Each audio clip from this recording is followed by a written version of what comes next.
नमस्कार मित्रांनो, कसं गेलं तुमचा विकेंड? आज सोमवार ऑफिससाठी निघालो आणि पाऊस आलेला होता. समोर महाविष्णू मंदिरात मी दर्शन घेऊन निघालो. तैसर चेकनाक्याच्या खड्ड्यांनी खूपच परेशान केलं. खूप जास्त ट्रॅफिक होते त्याने. चेकनाका क्रॉस करून ही जी मेट्रोवरून जाते ना, ते बघायला खूप भारी वाटतं. आज सोमवार असून ट्रॅफिक खूपच कमी होती. छान वाटलं. आणि त्याच्यासमोर एक माझ्या नावाची गाडी घेऊन कुठं चालला होता काय माहिती. मग आपल्याला गाडीत टाकलं पेट्रोल आणि पोहोचलो ऑफिसला.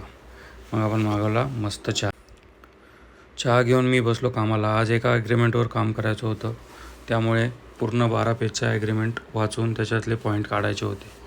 तर पूर्ण दिवस आज त्याच्यातच गेला. ॲग्रीमेंट वाचून वाचून डोळे परेशान. मग लंच ब्रेक झाला. आज चतुर्थी होती. मग खिचडी करून मी गेलो खाली. आज खाली काय दिसलं आपल्याला? खरुताई. तुमच्याकडे काय म्हणतात याला? वरती येऊन मी पुन्हा एकदा उरलेलं ॲग्रीमेंटचं काम केलं आणि ॲग्रीमेंट आज पूर्णच करून टाकलं. हे खूप इम्पॉर्टंट काम होतं आज.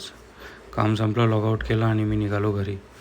आज घरी निघाल्यानंतर पाऊस इतका जोरात होता की बस मी एका ठिकाणी थांबून हा व्हिडिओ काढला. बघा, खूप जोरात पाऊस होता. मग मी काय केलं, GoPro काढून टाकला आणि बॅगमध्ये ठेवून राहिला. बघा काय हाल झाले आमच्या दोघांचे. टडँग. सोप्या पण आला होता पुण्यावरून. मग संध्यापूजा करून मी देवाला नैवेद्य टाकला आणि उपास सोडला. चला, गुड नाईट.